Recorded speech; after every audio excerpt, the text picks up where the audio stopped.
Hola, mi nombre es Fabricio Mejía Madrid y esta es mi colaboración semanal para Sin embargo, que se llama Magnates Golpistas. En un desplegado aparecido hace unos días, el Consejo Mexicano de Negocios le pide tanto al INE como al Tribunal Electoral violar la Constitución. Antes de revisar sus pobres argumentos, me gustaría hacer una breve semblanza de este grupo de los más ricos empresarios del país, esos que aparecen en las listas de Forbes, pero también entre los deudores del SAT. Este consejo surgió en 1962, el 13 de septiembre, como respuesta al libro de texto gratuito de las escuelas públicas durante el gobierno de López Mateos. No es menor la importancia que tuvo el triunfo de la Revolución cubana y sus efectos anímicos en un México que había tenido una revolución propia que ya se había momificado en el PRI y sus sectores obrero, campesino y popular. Así que los empresarios, ese brazo no oficial del priismo, decidió intervenir en política. Se habían asustado con una declaración que no fue ni siquiera un esbozo de proyecto político, sino solo una declaración del entonces presidente López Mateos. Mi gobierno es de izquierda radical dentro de la Constitución. Esto dicho después de la represión contra el movimiento ferrocarrilero. Al dicho del presidente López Mateos, los empresarios respondieron con un desplegado, el mismo día que se fundó el Consejo de Hombres de Negocios. Fíjense ustedes, hoy hablamos de un desplegado en el que le piden al INE violar la Constitución y entonces, hace más de 60 años, nacieron con otro desplegado. En el de 1962 dicen más o menos las mismas cosas que hoy, lo que habla de un grupo que es incapaz de ajustar sus ideas al cambio histórico. Decían en aquel entonces, un régimen representativo debe ir donde el pueblo quiere ir, pero sin despreciar a las minorías.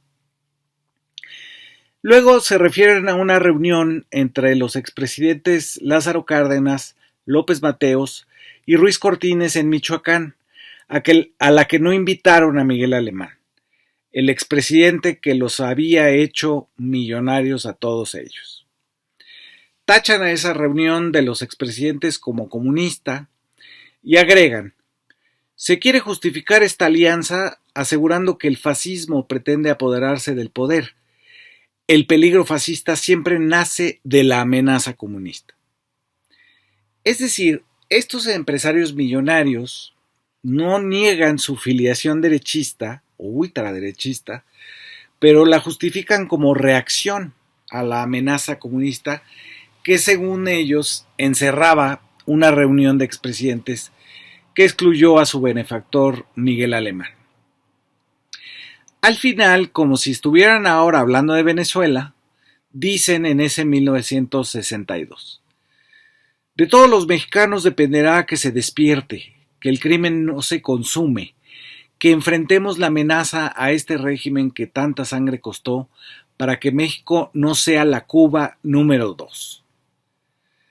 Cuando Cuba fue expulsada de la OEA, estos mismos empresarios demandaron al gobierno de México que votara a favor. No fue así, y todavía es un lazo histórico entre cubanos y mexicanos. Pero en 1962 deciden hacer no una organización de empresas, sino de empresarios, es decir, de individuos, del manojo de los más ricos, que deben ser seleccionados e invitados por los demás para obtener una membresía.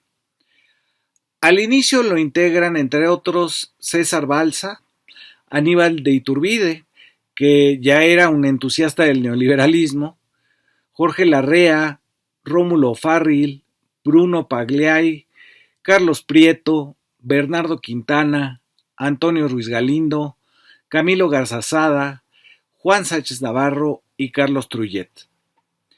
Todos eran socios de Miguel Alemán en tubos de acero, cementos, la televisión, las minas y la fundación de la constructora ICA. Era como uno de esos viejos clubes de señoros británicos que se juntan a fumar y comentar las noticias. Pero en este caso fue para redefinir las políticas económicas del gobierno. Pero no solo. Querían propinarle su ideología al resto de la sociedad en lo educativo, en la administración del presupuesto, en su devoción por los Estados Unidos, incluso en su prejuicio contra los derechos de las mujeres. Cuando se entendieron con López Mateos y apoyaron decididamente a Díaz Ordaz en la represión de los estudiantes en 1968, terminaron en un enfrentamiento con Luis Echeverría al que darían salida con la creación del Consejo Coordinador Empresarial en 1975. Pero como muchos de los desaguisados, su fortalecimiento como patronos del Ejecutivo y sobre todo del Judicial viene del sexenio de Salinas de Gortari, en el que se les concedieron desregulaciones, privatizaciones y condonaciones de impuestos. En 1993, estos empresarios habían financiado la campaña del PRI a la presidencia, la del malogrado Colosio, en el famoso pase de charola. Carlos Slim, Fernando Senderos Mestre y Antonio Madero Bracho, a los que después se les compensó con empresas, entre ellas la banca y canonjías del Estado. Por su parte, Claudio X González Laporte, o sea, el papá de este, fue nombrado asesor de Salinas, y Juan Gallardo Thurlow participó directamente en la negociación del Tratado de Libre Comercio. Ya con Zedillo entraron como senadores por el PRI, como fue el caso de Miguel Alemán Velasco y Alberto Santos de Hoyos, y a Gilberto Borjas se le nombró directamente director de Nacional Financiera. Redactaron el plan de gobierno de Zedillo. Ya en el ejercicio del poder, Zedillo les consultó la aprehensión fallida del subcomandante Marcos, el conflicto electoral en Tabasco entre López Obrador y Madrazo y la política educativa. No es pues un grupo que atienda a sus intereses económicos únicamente. Es una organización ideológica que viene de la Guerra Fría y la confusión entre libre empresa y libertad individual, y entre socialismo y planificación del Estado. Nacieron llamándose un Consejo de Relaciones Públicas, pero su verdadero interés en el momento de su consolidación, en el enfrentamiento con Luis Echeverría, es que toda la iniciativa privada adopte un mismo sistema de valores a favor de la libre empresa como libertad a secas. Con Echeverría insistirán en que los precios no deben controlarse y que son una manera natural de fijar el valor de los productos, que no deben aumentarse los impuestos y que se debe liberar al campo de toda organización ejidal y que se pacifiquen las universidades públicas. Echeverría, al final, ya con el asesinato de Eugenio Garza Sada y el exilio de la familia de Salvador Allende a México, decide condonarles los impuestos. Ahí comienza esa tradición priista de congraciarse a partir de no cobrarles a los más ricos. Una práctica que apenas con López Obrador fue exterminada. He querido hacer este breve recuento para saber de quiénes hablamos cuando hablamos del Consejo de Negocios, que sigue siendo de puros hombres. Es un grupo de millonarios que han gozado de una interlocución privilegiada con 9 presidentes de la República. Han sido consultados, cuando no autores, de políticas públicas y hasta de destapes de quién sucedería en la silla presidencial.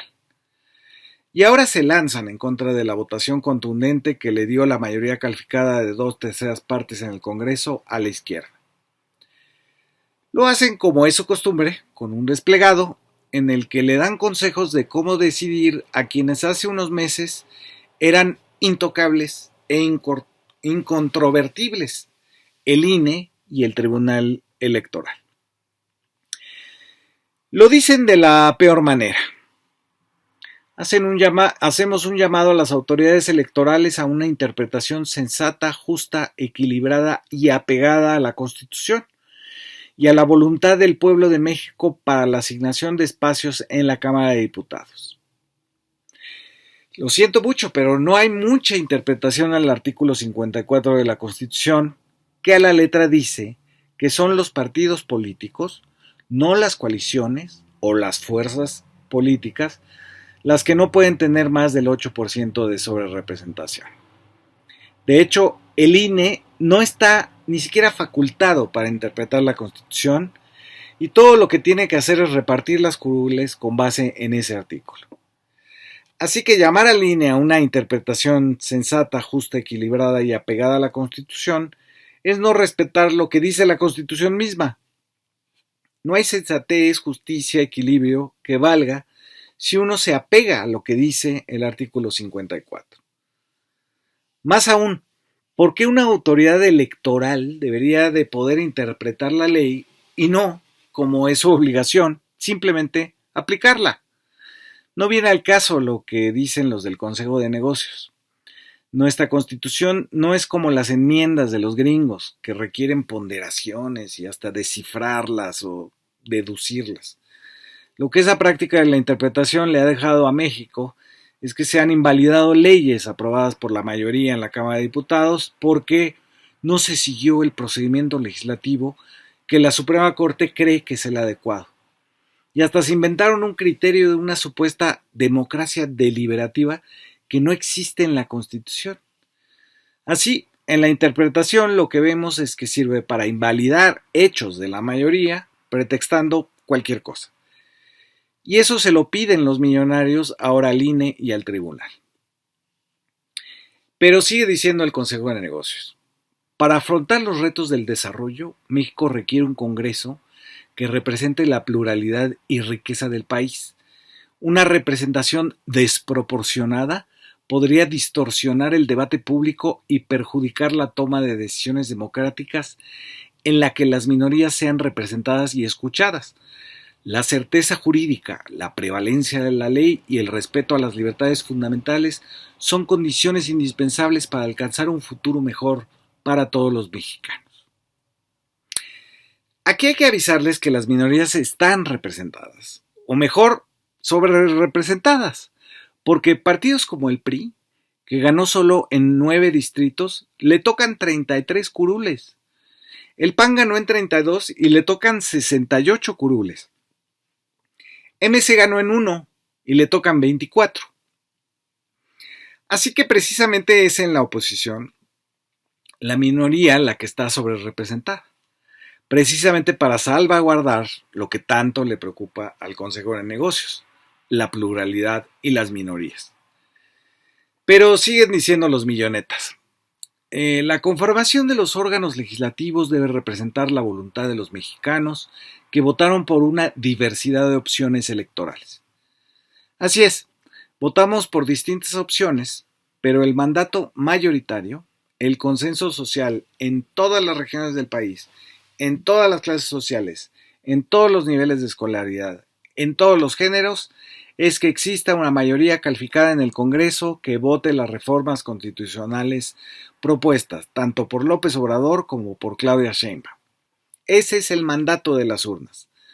No que le acabemos regalando unas curules a una oposición inútil, sin raigambre, sin estrategia ni proyecto para que no se enojen los millonarios. Eso no funciona así. Pero concluye el Consejo: si bien la sobrerepresentación está prevista en nuestras leyes, sus límites tienen la intención de asegurar la participación de todas las voces en el debate legislativo, proteger la diversidad de las opiniones y promover el respeto a las minorías. En efecto, las pluris están hechas para que nadie quede sin voz en el Congreso. Pero esa es una cosa, y otra muy distinta, que los que votamos el 2 de junio queramos que siga paralizado el país porque una minoría legislativa se pone en huelga, como sucedió con la moratoria legislativa. Justo es contra esa parálisis que el pueblo votó como votó. Ahora, escuchar las opiniones y respetar a las minorías no quiere decir, señores del Consejo, regalarles las curules que no pudieron ganar en los distritos electorales. ¿Con qué cara viene el MacPrian a hablar de sobrerepresentación cuando entre los tres partidos no ganaron más que escasamente 40 de 300 distritos? Ganaron el 13% de los distritos, pero tendrán el 25% de la Cámara de Diputados. Para fines democráticos, la oposición representa una minoría cercana al 10%. No es más. Pero el Consejo de Negocios hubiera querido que el pueblo no les asignara un 10% de las curules y luchan desde su desplegado para que tengan unos votos que no ganaron y que solo les tocan, para que no desaparezcan, y que son los de sobrerepresentación de las plurinominales en 15% por arriba de los votos que realmente ganaron. Esa es lamentablemente la ley que protege con las pluris a la oposición, que obtuvo votaciones históricamente bajas, a tal grado que entre el Partido del Trabajo y el Verde superan la votación del PRI y casi igualan a la del PAN. Ese desastre electoral no se compone con una sensatez y equilibrio que no se reflejó en las urnas. Como dice el Consejo de Negocios, los límites a que ningún partido tenga más de 300 diputados es para evitar que uno solo reforme la Constitución. Eso no ocurrirá. Dependerá de los grupos parlamentarios, quién se suma, quién no asiste, quién se abstuvo. No hay por qué pensar que la coalición electoral sobreviva en la formación de los grupos parlamentarios. Tomar, como han hecho Ciro Murayama y Lorenzo Córdoba, y ahora los millonetas, una coalición electoral como coalición parlamentaria es algo que no existe en la ley. Pero vuelvo sobre los pasos de esta columna. El Consejo de Negocios se forma para tener un acceso privilegiado al presidente de la República y poder redactarle sus planes de gobierno. Eso se perdió con la llegada de la izquierda. Pero no es solo eso lo que hoy reclaman. Con toda seguridad su mentalidad de la Guerra Fría sigue vigente y ven en los programas sociales, en el fortalecimiento de las empresas del Estado, en la educación popular, un retroceso de su antes influencia determinante. Pero también el pago de los impuestos. Hasta ahora, algunos de ellos han logrado sortear, con juicios que van en círculos, las demandas del SAT. Con un nuevo Poder Judicial electo, quizás esto ya no sea tan fácil. No decimos que imposible, pero sí más arduo. Han pasado de citar en sus instalaciones al mismísimo presidente de la República a publicar desplegados para tratar de recuperar algo de su influencia perdida. Lo más que logran es aparecer en la mañanera de López Obrador y ganarse en una cátedra electoral con la doctora Sheinbaum. Muchas gracias por escuchar.